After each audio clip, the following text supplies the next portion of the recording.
All right, guys, it's time for the Next Level Guy Show, a men's interview, interest, and improvement-focused podcast featuring interviews with the greats from all industries to help you better your life.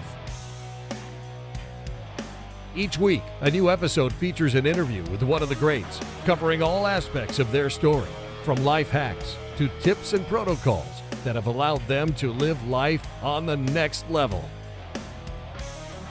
We then highlight concrete action steps that you can use to improve your life.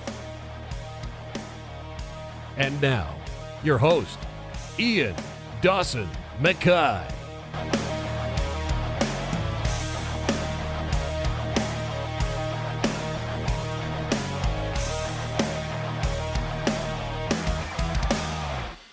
And today's guest is Judd Hoekstra. Judd is a leadership and human performance expert, best-selling author and speaker. Crunch Time, Judd's most recent book, which was co-authored with professional baseball pitching coach Rick Peterson, reveals the secrets of how to be your best under pressure. This book has been life-changing in my mindset, changing my mind on what is possible and how we can actually start to achieve our dreams and not just wish for them by becoming our best self when it matters the most.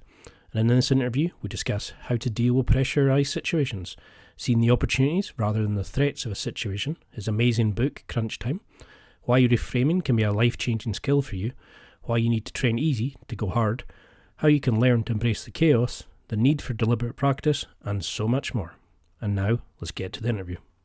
Thank you so much for doing this, Judd. I cannot say thank you enough. I've read your book, on the audio book now, over twice, and it's helped me in ways I never thought possible. But for people who don't know your name, could you just give a quick introduction? Sure. My name is Judd Hoekstra, and I've worked with the Ken Blanchard Companies, which is a leadership development company, for the past 20 years. And, I serve in a couple different roles there. Primarily, my primary role is as a sales executive. So I'm out in high pressure situations with my salespeople on a regular basis. And, I'll just say that from a personal perspective, um, I chose this topic because I myself, at various points in my life, have struggled in pressure situations. And then, as now I'm married and I've got two kids, a wonderful daughter and son. And um, I found they were struggling in pressure situations, whether it was taking a test, whether it was competing in a swim meet, whether it was playing in a hockey game, any number of different things. And I found that, you know, like their dad, they didn't have, performing under pressure mastered. And I thought there's people who are incredibly they perform incredibly well under pressure. They must know some secrets I don't know. And so I was fortunate enough to get connected with former Major League Baseball pitching coach Rick Peterson, and he certainly knows a lot about pressure because, as a Major League Baseball pitching coach, you go out on the mound, you call a timeout, you go out on the mound and you talk to your pitcher, and in 30 seconds or less, you have to get them calmed down and back on track, ready to perform. And within a matter of minutes, the the crowd that's watching in the stadium, as well as the crowd watching on TV, will know whether your coaching was effective or not. So um, I really wanted to tap into the expertise of Rick, and then Rick and I both have fabulous networks of people both inside and outside the business world. So we had an opportunity to interview professional athletes and professional athletic coaches and CEOs and uh, executive coaches and Navy SEAL trainers and Navy SEALs and people in Hollywood. So we really were able to interview quite a wide um, array of folks from a variety of different industries and settle in on, what was the secret to them being able to perform well under pressure. Because it was really strange because I found you through a recommendation on Instagram, and I thought, oh, here we go, another one of these, like changing the rituals sort of thing. And then it's that as I listened to it, it made sense. You don't go into it like super deep and talk all the fluff, but you just give straightforward stories that people can relate to, understand, and techniques to use. And as we were discussing before the interview, it wasn't just pressurized situations. I was using it to help with obtrusive thoughts from OCD. You mentioned there about a friend who was dealing with PTSD. And, it's that kind of thing of like this was one of the first times I've ever seen one of these books that has reliable, useful, fixes, but actually can use in such a short term. And is that where you think guys were going wrong before? That we were just not believing we could change a thing? We had that fixed mindset that that's the way I deal with pressure. Why bother try to change it? I'll speak for myself and say that I think I went into it thinking that, some people were born with this gift of being calm under pressure, and, wouldn't it be nice to be one of those people? And I realized that very few people are actually gifted with that, that it's a skill, and it's a skill that can be developed. Anybody can develop it. And it's actually quite practical and easy to learn. And so as I got further into it, I thought, gosh, if my 12-year-old son can do it, if my um, sister-in-law singing in the church choir, if this is working for her, if it's working for me, if it's working for average everyday people, in addition to the exemplars that we interviewed, then there's hope for all of us, right? I guess is the conclusion I came to. Because that's the thing, and it's like the way our brains are set up was back in the sort of caveman days that yes, it's great to panic and hit your fight or flight when a saber-toothed tiger was chasing you or there was a known fear and you panic. But in a situation where we're going and speaking to some colleagues at work or we're going to compete in a sports or whatever it is, we don't need that level now, but it's how we come out of that programming and actually be able to deal with it in a logical way. And I thought, oh yeah, let's see how we can do this. I think 2 minutes using one of your techniques about thinking about, is this the way I want to act? Is this the way I want to think? And I can actually catch myself before I go into a rant in my head or a negative viewpoint. And I was like, whoa. Because everybody knows me, I'm a miserable bastard at times. And I was like, Well, we this all are in our own head, Ian. That's the joy of it. Some of us show it on the outside more than others, but we all are inside our own heads because that instinctively. well, that's what I loved about the book was you don't lie about it. You are open about it. How this kids have this. uh, Women, men, athletes, young people, old people. We all deal with this in different ways. And I used to think I was like in that boat. Oh, I can't change. I'm just this is the way I deal with pressure. Other people are cooler and calmer, and I felt like I self sabotaged. Like my brain just said, like I was in a sports event, like I do Brazilian Jiu Jitsu. Sometimes I tap if the pressure was too dangerous, or would give up a bad, go into a bad position to allow the person to beat me because it was too stressful to compete at that level. And that bugs me that I kept doing this over and over. I would give up when I was playing football if somebody shouted at me and I'd go into my head. And I think a lot of young people stop playing sports because of incidents like this. We can't be as good as we want to be, and we beat ourselves up in our head. And I loved a bit in the book about how you are your own worst enemy. How you self talk. How do you start working with somebody? Apart without going into sort of reframing, but how would we even start acknowledging somebody that you can have a growth mindset rather than a fixed mindset to believe they can change? Yeah, it's a good question.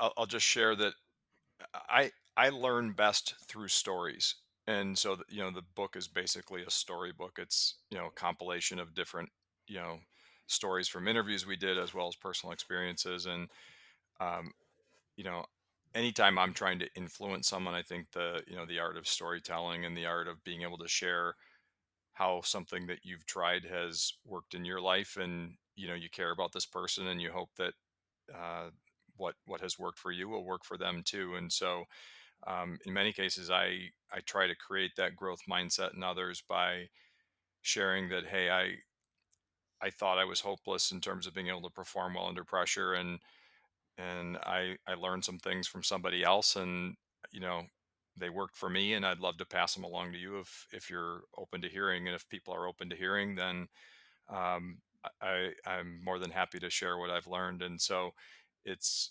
you do have to have someone on the receiving end of it who is at least willing to whether even if they're skeptical, at least willing to listen. And but So I'll leave it up to them. Are you willing to at least listen, even if you're skeptical? I don't mind skeptics at all.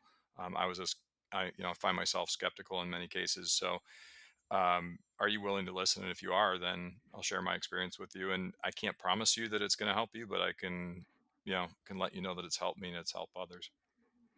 Because that's definitely, it's like I've read a heap of these, through like doing the podcast and just for my own sort of interest, try and improve. And I felt like, no, I just couldn't seem to find something that I could relate to.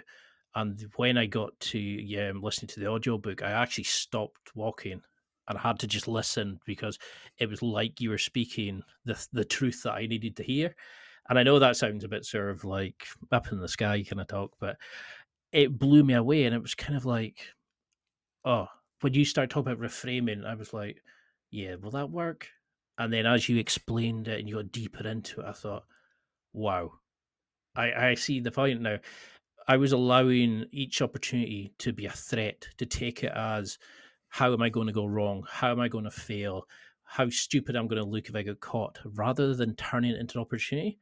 Could you go into a little bit about reframing? Why is it key and what sort of benefits can it bring? Because I couldn't imagine why this is one of the best techniques I'd heard, and it's not well known. It kind of scares me that this isn't taught to kids at school and things like that.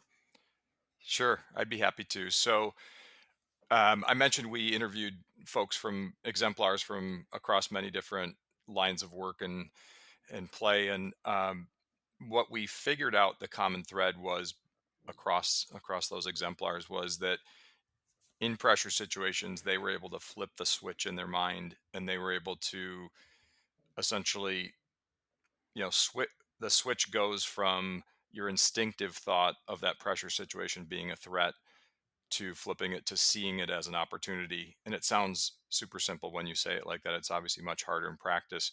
um, it does require some practice, but the actual sort of skill of reframing is it's pretty straightforward. It's consciously thinking about a situation in a new or different way. And when you think about that situation in a new or different way, it changes how you interpret it. It changes the actions you take. It changes the results you achieve. And so it's really, I have a colleague of mine, an executive coach at the Ken Blanchard companies, named Kate Larson, and she had a great analogy for it. She said, think about reframing like this. You get into your car and you pull it out of the garage, and you are driving down the road, and the radio is playing really low in the background. You're not really paying attention to it. And then all of a sudden you turn the radio up and think about the radio and the song that's playing as the voice in your head. So you turn the volume up, and it's playing a song that you don't really like. So that's kind of your negative self-talk that we all experience, especially when we're in pressure situations. And at that particular point in time, you have a choice. Maybe that's like the instinctual thought is that negative, or the song that you don't like playing on the radio, the negative self-talk. You now have a choice. You can actually keep listening to it and let it affect your mood, or you can change the station. And the key to reframing is thinking about, okay, I don't have to keep playing this song that's driving me crazy. I can actually think a different thought. I'm in control of my thoughts. I can't say that I will avoid all negative self-talk and thoughts that come into my head, but I don't have to stick with them, and I don't have to act on them. So this idea of reframing is, you get this thought that a pressure situation is a threat, that you know you're gonna be made fun of, you're gonna fail, you're gonna be a laughing stock, you're not gonna be able to show your face around there anymore. These are all things that we all experience instinctively, and I think that's the other one of the probably the biggest aha for me, related to this was, you know give yourself some grace, right? You're not the only one that thinks that way. These are instinctive thoughts that are hardwired into humans' operating systems that would allowed us to survive the prehistoric times when we were being chased by saber-toothed tigers. You know, that that part of our operating system served us really well at that point in time. It doesn't serve us well now, when most of the threats we face are, you know, they're mental pressures. They're not survival pressures from a physical standpoint. Yeah, that's a really good answer because I remember when I was reading about neuro-linguistic programming and things like that, that you can never kind of get rid of those voices, but you can dampen them down. You can get them to a point where they're not really in the roost. And for example, like I wanted to compete in Brazilian Jiu-Jitsu, and in Scotland we're currently closed with COVID, but I knew I was building up in my head that I was going to do it once we could get back to tournaments. And then I started getting those little doubts, like, oh, you're not as good as the other people, you're out of shape, they're going to beat you up. Da, da, da. Before I knew it, I was like, oh, I can't do this, and I liked that about the book was I started using it. I reframed it. This is an opportunity. It's not a threat to be shown up on. This was an opportunity to display my jiu-jitsu. Like I even got like a wee table and put reframe and then opportunity and threat and wrote out detailed notes on it. And what a difference it makes, even if you just do it in your head. Yeah. And it really worked on me to see that there was benefit of it. Even if I did go and get creamed by every opponent, I could still come away with learning more about my jiu-jitsu, overcome the pressure of it, get the experience points from just turning up, overcoming a doubt about myself that I had that I could never achieve something like that. These are all valuable lessons, and it's an amazing tool. Now, what I was interested in it was, can you ever? I know you can never get rid of that caveman voice, but you can get sort of dampen it. But how do we reframe it? Do we do it to a simple point, or can you go overboard with how you reframe it into an opportunity?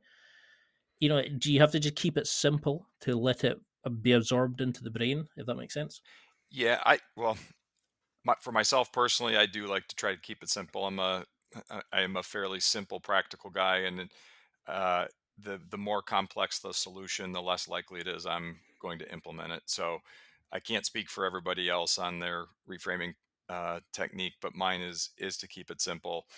You know, I mentioned a few questions that I ask myself, and these tend to work. You know, in a variety of different situations. I think one of the things that happens is how do we sort of escape our own mind and fly up above and take a look at the situation from 30,000 foot view and almost even laugh at ourselves at how we're thinking about it on the ground level. But the questions that I like to ask myself, and these are pretty darn simple, is I think about somebody that I you know really respect or revere, and I think about what would this person do in that situation. And you know whether it's a colleague of mine says she really looks up to Winston Churchill, and every time she's in one of these situations she says, well, what would Winston Churchill do in this situation? He certainly wouldn't you know panic, or he certainly wouldn't choose a terrible response. So if I think about it from what he would do, then I'm more likely to do something like that. It could be obviously anybody that you revere, whether it's living or dead. The other thing that I ask myself, being a parent, is I'll say, what would I tell my kids to do in this situation? Because I tend to find myself pretty grounded and rational, and the advice I give my kids is, I'd like to think, pretty sound. Whereas I don't, my instinctual reaction wouldn't be to necessarily do the same things that I would recommend to my kids. So, hey, if I'm recommending this to my kids, why wouldn't I do it myself? That's another easy question. The other one, um, what would I do if I wasn't afraid? So you mentioned getting back into jujitsu, and you had fear, worry, and doubt going through your mind. We call those the deadly trio of demotivators. I asked the question, what would I do if I wasn't afraid? And this is a big one for, I'll just say, we all have fears, but there's some people that fear things worse than others. And if you could wipe the slate clean of all that fear and just say, what would I do if I didn't have all this? And then, you know 99% of what we fear doesn't ever come true anyway. So take action on what you would do if you weren't afraid. And that those are just little. I think they're quite simple questions to ask, and just three of them, and right there, you've already started changing how you're thinking about the situation from sort of that initial instinctual reaction that doesn't help you very much. No, I really like that. I mean, I like that kind of.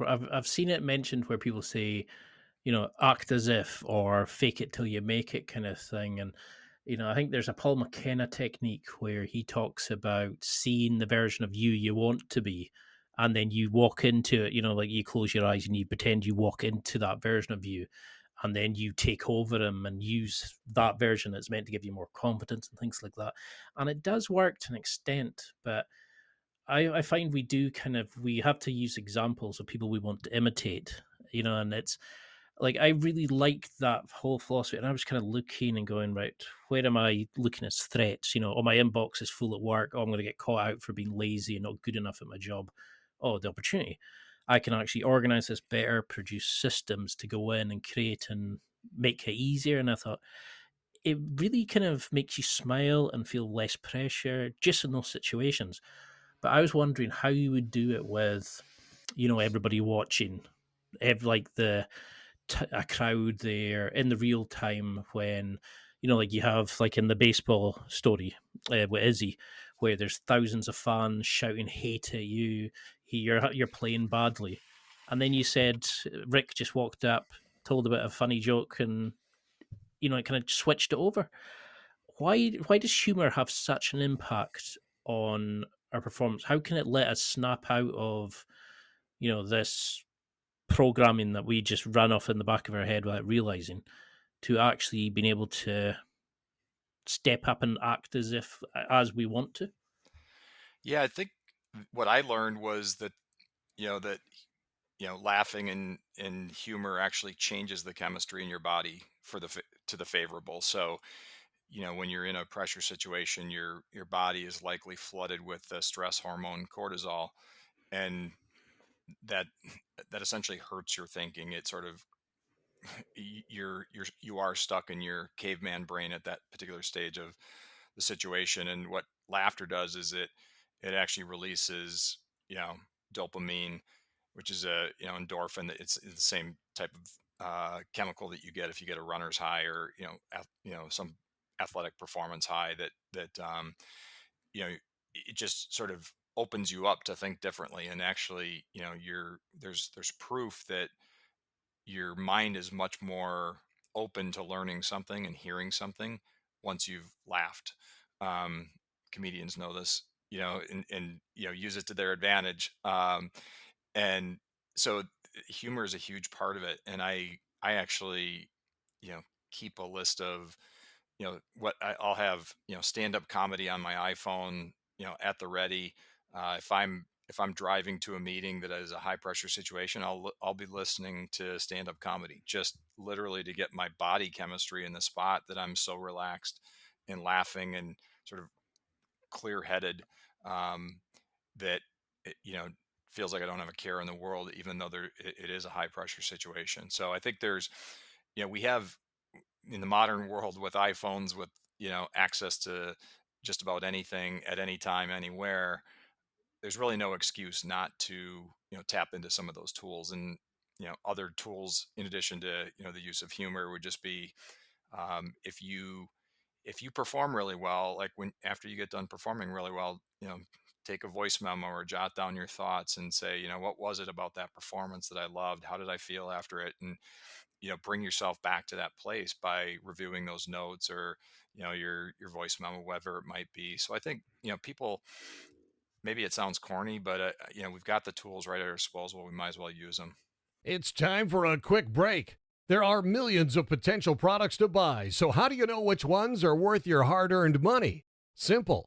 You go to nextlevelguy.com/affiliates and explore those that will transform and improve your life.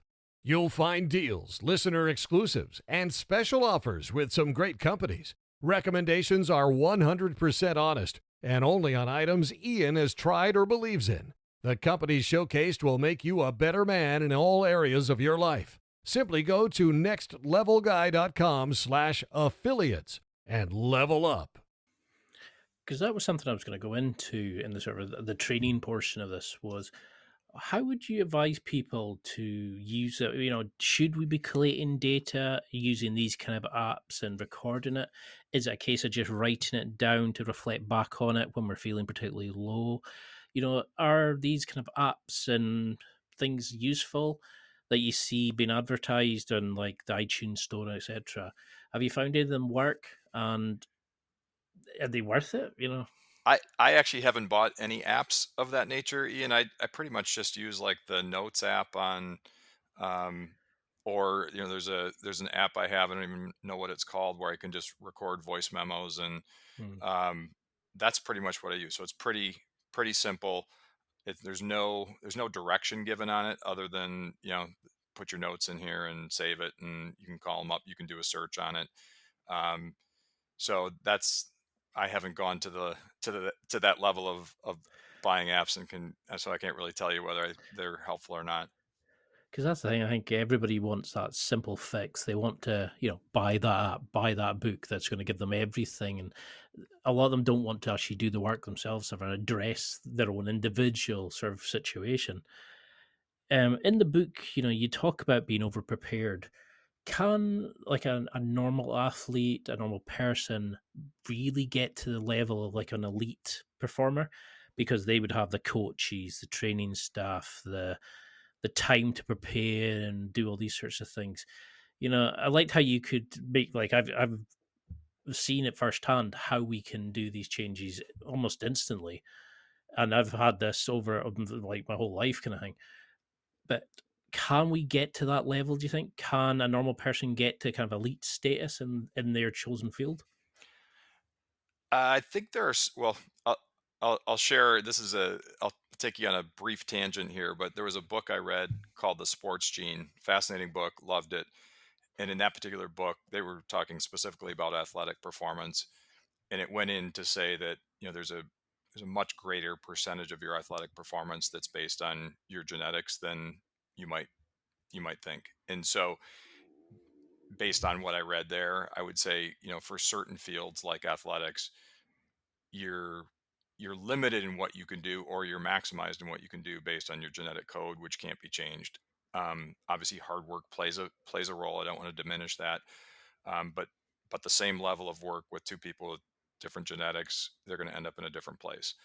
Um, when it comes to things that are not reliant on like genetics, around like athletic performance, if it's more around being able to do a good job at work, or um, I think there's a much greater potential to become an expert in your craft with you know dedicated practice, deliberate practice, as is described by K. Anders Ericsson. And so I think there's a lot more potential for what I'll call the average people, not those that won the genetic lottery and are in a field that requires you to win the genetic lottery.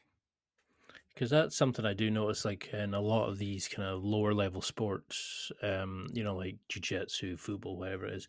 There's always that couple of players who have the physical gifts. They're always like the stronger, faster, or better talented, and they've been allowed to kind of just nurture their gifts in ways that maybe other people don't because they've got jobs, kids, whatever it is.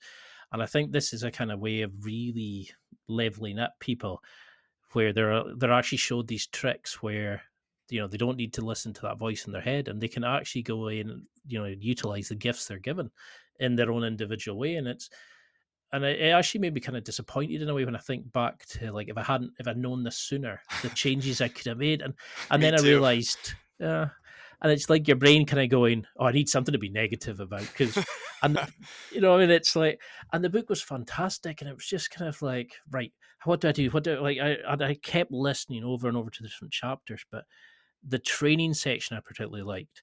Now, you were talking about being over prepared. So, how do we know we start training? If it's athletics, if it's basketball, if it's, just in your own work environment, how do we know we're preparing in the right way? You talk about, the training becoming automatic. Can you go into a little bit about that and how we know we're on the right path? Sure. I'll share a story with you that uh, I don't think this one's in the book, but I went down to spring training before the baseball season starts, where the players are getting ready, and they're getting their bodies ready to for the regular season. And there was a picture 9 pitching mounds separated by about 10 feet each, with 9 home plates, the 60 feet 6 inches away, and catchers behind those plates. So you got 9 pitchers throwing, 9 catchers catching these balls. And I noticed something, and it was um, it was a string it went all the way across kind of the home plates for all 9 plates. And the string was at about the height of what would be the batter's knees. There was no batter there. These guys were just pitching without a batter. But what they were trying to do is they were trying to hit the string every single pitch that they threw while they were practicing. And I was standing next to Rick, and I said, tell me more about the string. And he said, well, this is in the he was one of the pitching coaches of the Oakland A's during the Moneyball era, so he was big on analytics.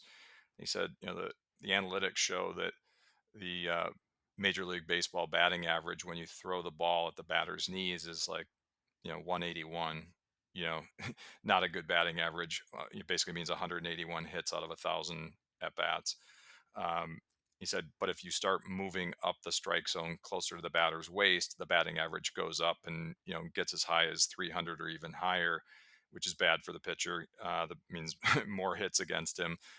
And so he's like, I'm training my pitchers and giving them immediate feedback to throw it at the knees every time, and they know right at, you know within 1 second of the ball leaving their hand whether they did it well or whether they need to make an adjustment in their delivery. And so I think, um, having when you are practicing, having real-time feedback where immediately, did I do that well or do I need to make some adjustments, and then being able to make the necessary adjustments. Obviously, it certainly helps if you do have somebody who's watching you, who's an expert and can give you feedback as well.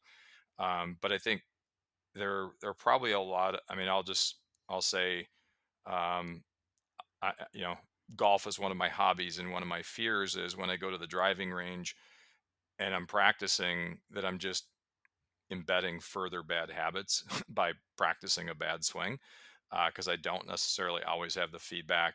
I mean, I have the feedback about where the ball is going, but I don't necessarily have myself on video all the time and can see, well, why did it do that, and so on. So I think Mhm. the more situations we put ourselves in where we get immediate feedback, where we can see how we did it, what we did, we have other people giving us feedback in the process, you're much more likely to, you know, sort of have a quicker turnaround on improving your performance through that process.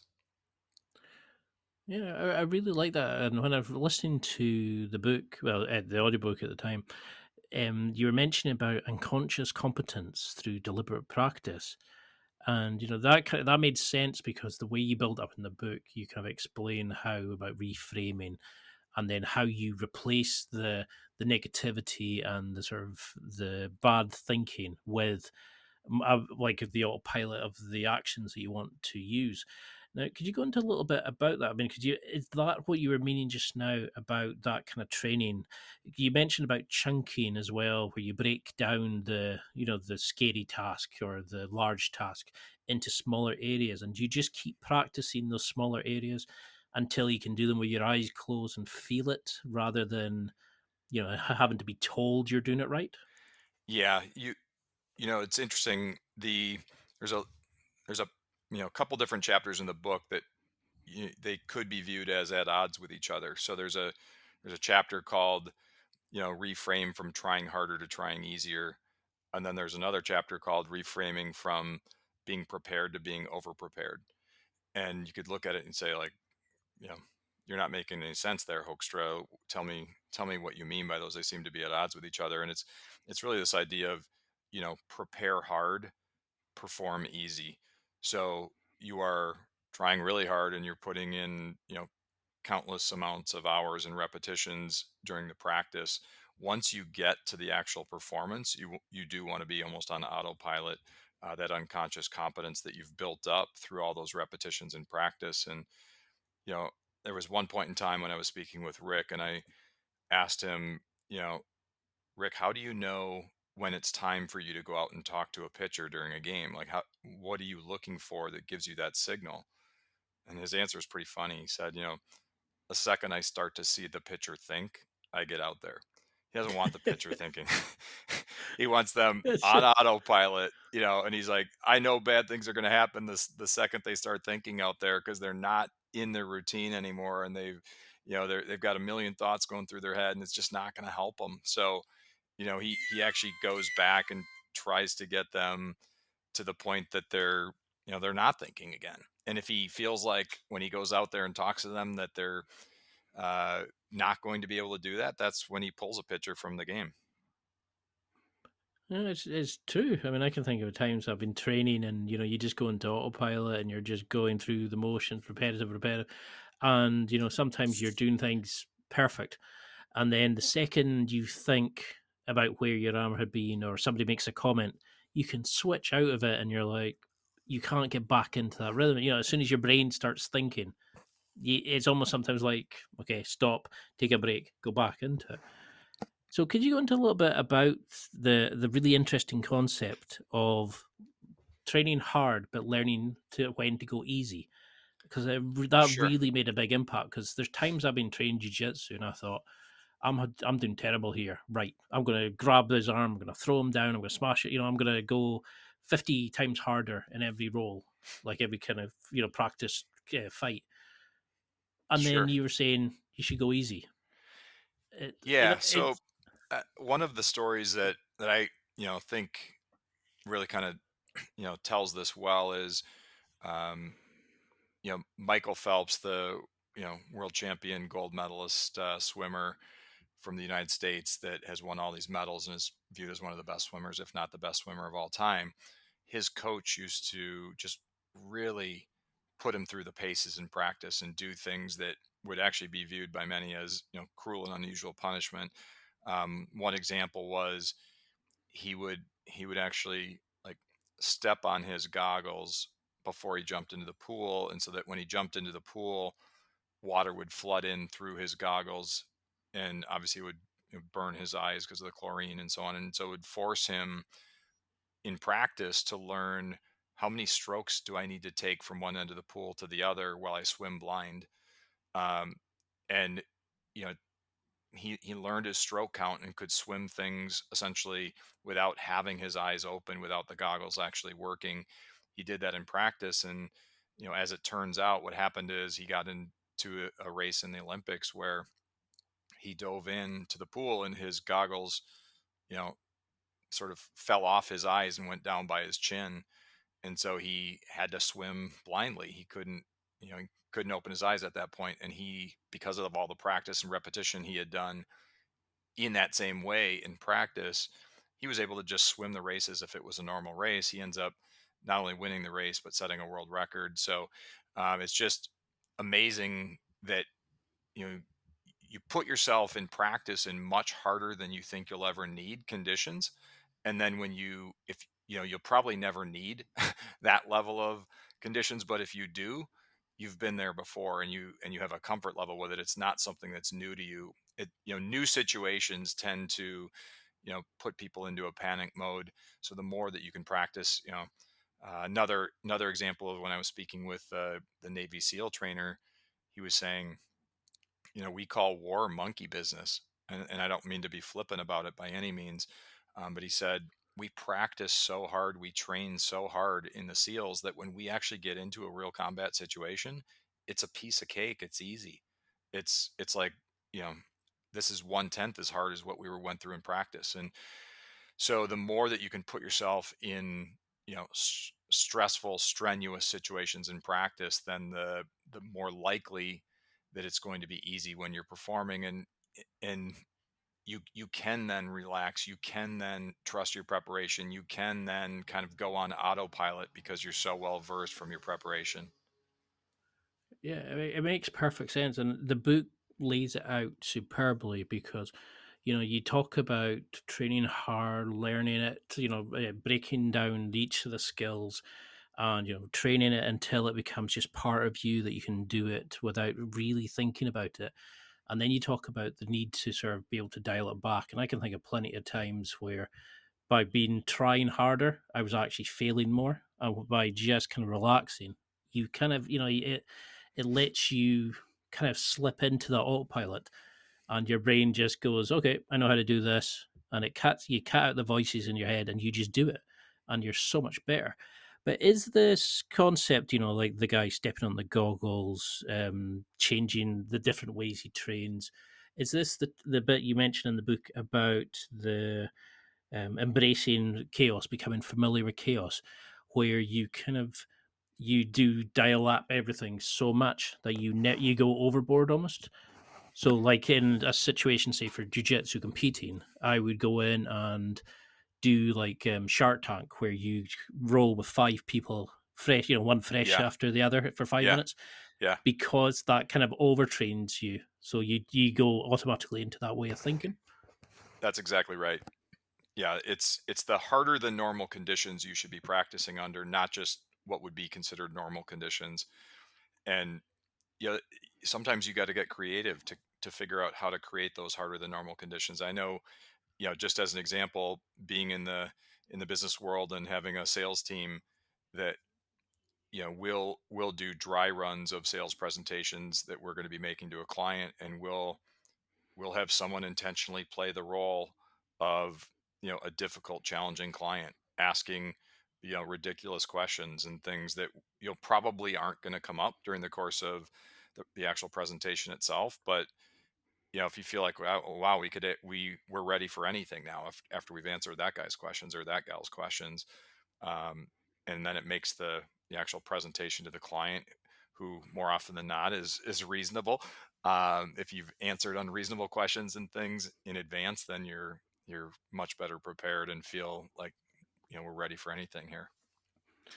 Because I suppose that's part of it. It's like the part of your brain that when you're thinking about something and you're worrying about it, you always think of things that could go wrong or will happen, and they're nowhere near possible. It's Yeah. got to have like a giraffe and a masquerading zebra. And, it goes so preposterous in your head, and it's like your brain doesn't have the experience to go, well, why would that happen? Whereas if you do these training things so repetitively so that you can do the feel, exactly the motion to go through, and that gets into your head, and your body just goes, I've got this, and you can just channel out your brain.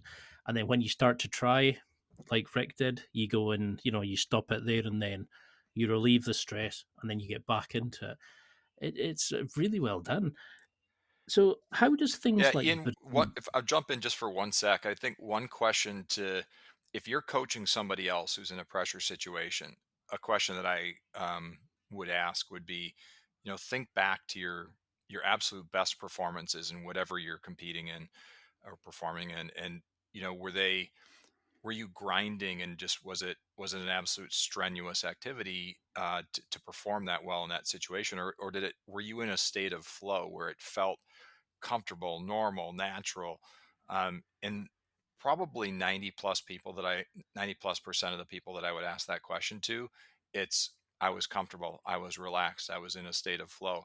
So the you know it's a reminder to say, like, you shouldn't be grinding and having to give 110% and trying to do things that you've never done before and trying to be perfect when you're performing. Those things aren't going to help you.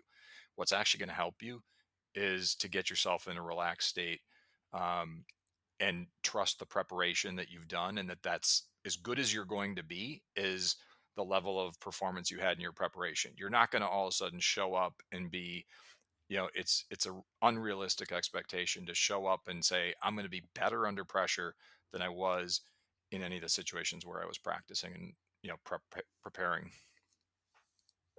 I really like that, because there's so many things in the book that I was thinking, well, I'll ask about this. What about this? And I found it really difficult to sort of to get general questions, because there's so many areas you could go into and really go in, really dive deep in. So why does things like breathing come into account here? Do you find these other techniques like visualization, journaling, these sorts of things, apart from writing down, where you've been successful previously, do any of these other things really have an effect that you found compared to the techniques in the book? Yeah, I think they all play together. I think the things you just mentioned are very helpful as well. Um, it, if you think about breathing, breathing is, what you're really what you're ultimately trying to do is you're trying to get the chemistry in your body working for you instead of against you. And breathing is another one of those things that sort of, slows your heart rate down. It gets your sort of puts you into mental processing mode of being able to use the frontal lobe of your brain that's for higher level thinking rather than the reptilian part of your brain, which is just sort of that caveman uh, reactionary fight, flight, or freeze type of response. And so the things you mentioned, whether it's breathing, even getting more rest, we all know how important that is in stressful situations to be well rested. So all those things help. And I'll never say that there's you know a silver bullet that you know sort of trumps everything else. I think they all work together. They're complementary. Something I'd like to do, like after, say, like events I've been to or things I've done and stuff, is you kind of reflect back and look at it and maybe write some notes and sort of gauge how things could have gone better, what I did well, etc. How do you? Is there a way to log how you deal with pressure? Do you? Is there a way to kind of say look at it and use it for reference points so you can catch it, so you know when you're about to go into a bad situation or when things are escalating, or or to use it as a reference point so you can deal with the next pressure situation better by using the last. Does our brain, or have you found any evidence of this, record it and use it as a sort of sounding board for the next one? I think it does from my experience. And one of the things that the reality is, even with even with all the best intentions and preparation, so on, you're still not always going to be performing at your best under pressure in 100% of situations. So the situations where you're something less than perfect, which is almost all the time, it just depends on how much less than perfect. I think that the the thing I think about is what would I do different if I was to do it next time, and to capture that, and it almost rewires your brain to say that you actually did do that, right? So if you think about your performance and you say, when I was giving that sales presentation, I said this, in a more influential way of saying it would have been to say this. You've actually, in my mind, already started preparing for your next sales presentation. You've already wired it into your brain that that's what you will do the next time, even though you didn't do it this time. So could you give an example of, like, say a sales presentation? Is there somebody that you've worked with who has really kind of exemplified the teachings in the book? Is there somebody that you've seen who's been terrible with pressure, being able to deal with it? Is there an example you could give? Because I'm always wary that I go sometimes too much into Brazilian Jiu Jitsu, the athlete stuff. So I always like to make sure I cover the non, Sure. like, non athletic performance style of things. Yeah, I mean, I can actually give a couple examples from my own family. So when we were drafting the book, I shared a copy, an early version of it, with my sister-in-law and asked for her feedback. And she read the book and she came back to me and said, you know, maybe a month later after I'd given it to her, and this was right around Christmas time, and she said, I'm so glad you gave me this book," and said, "Well, thanks, I appreciate it. What did you find useful?" And she said, "Well, the the choir director in the church choir had asked her to sing a solo over the Christmas holiday, and she was super nervous and didn't want to do it. And she said, why would he want me to sing a solo?" And her natural inclination was to say no and to run away from that as fast as she could. And she, she reframed that scenario from it being a threat to singing a solo in the church choir at Christmas time to an opportunity. Like, he wouldn't have chosen me to sing a solo if he didn't think that I had a good voice. He's not going to put me out there to set me up for failure. He Hmm. wants me to shine. He trusts that I have a great voice. And so she decided, against her initial reaction, to actually go forward and to sing the solo. And she said, it's one of the most rewarding things I've done in years. And I wouldn't have done it if I wasn't able to reframe. So that's one, sort of personal example that happened just even before the book was even published. And then there's a story in the book as well about my son that um, He was in hockey tryouts, and he's now seven. You know, he's actually 18 years old now. He was 12 at the time, but the you know, he was trying out for a hockey club that he had never or that he had skated with these kids over the summer, but it was a new club and it was more competitive than the team he had played on the previous year, so it was going to be more difficult to make the team.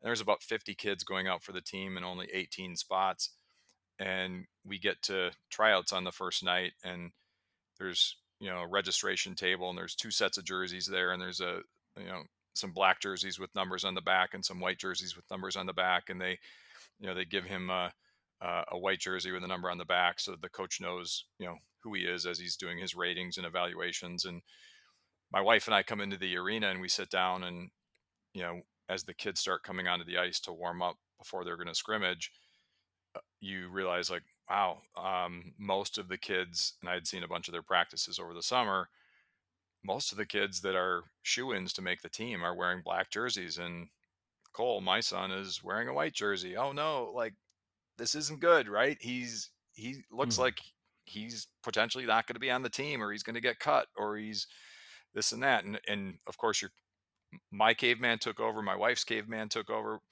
My wife says to me, why did we even have him try out for this team? Like, why don't we just take him back to the team he played for last year? And um, I said, well, wait a second here. Like, this is what I've been studying for the last, 3 years. This is a perfect opportunity to reframe. We're feeling threatened that our son is going to get, mentally hurt by getting cut from this team.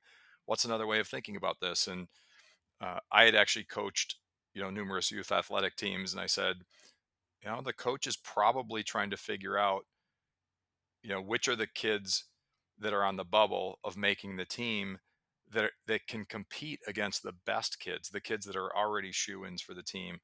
Who can handle that pressure? Who can handle that skill level? And that's how he was determining, who was going to ultimately get the last spots on the team. And I was able to kind of sort of tamping down my caveman, as you said earlier, and share that with my wife. And we relaxed a little bit and said, that's probably what's happening. And then, after the tryout was over, my son Cole comes out to our car, and we had sort of, Sherry and I, my wife, had calmed down at the time, and we said, Cole, how do you think it went? And he said, it was really hard out there. The team with black jerseys had uh, most of the best players on it, and I knew that most likely it was because Coach Nick wanted to see how we would play against those kids that are the best on the team.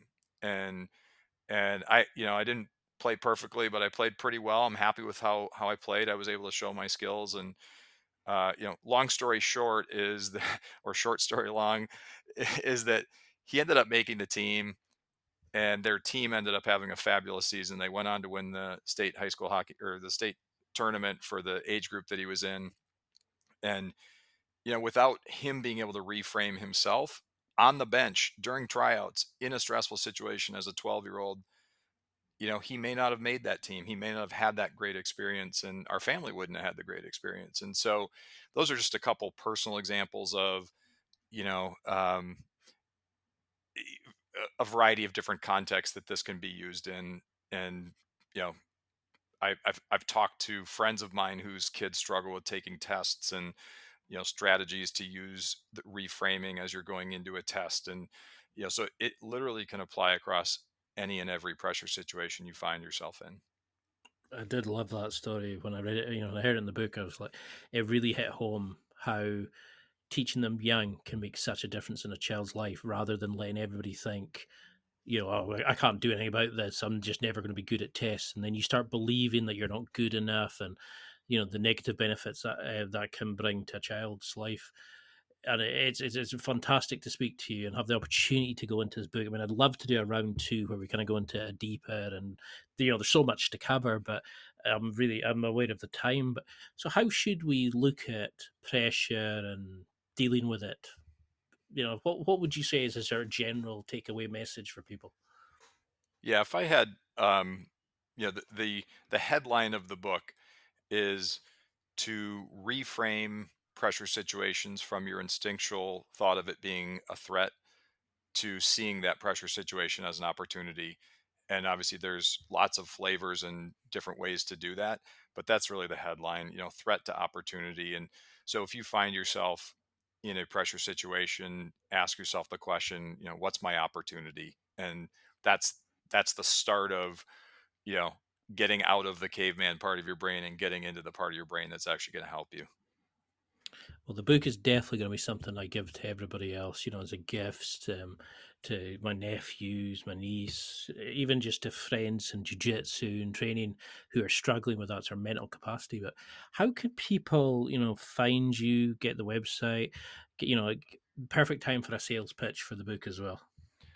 Yeah, I've got a lot of free resources on my website, which is juddhoekstra.com. It's JUDDHOEKSTRA.com.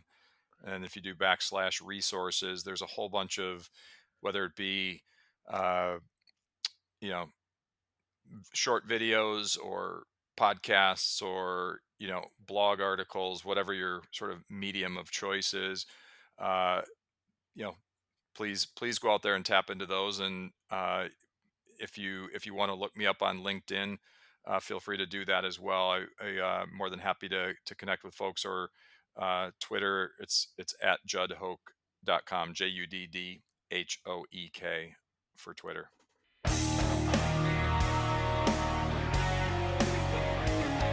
Well, that's it for another week, and thank you for listening.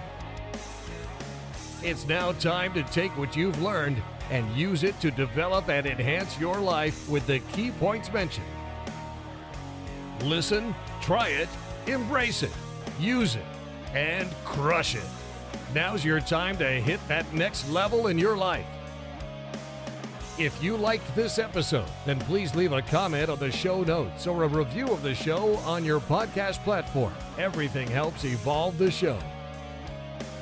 Until next week, keep seeking the next level in your life.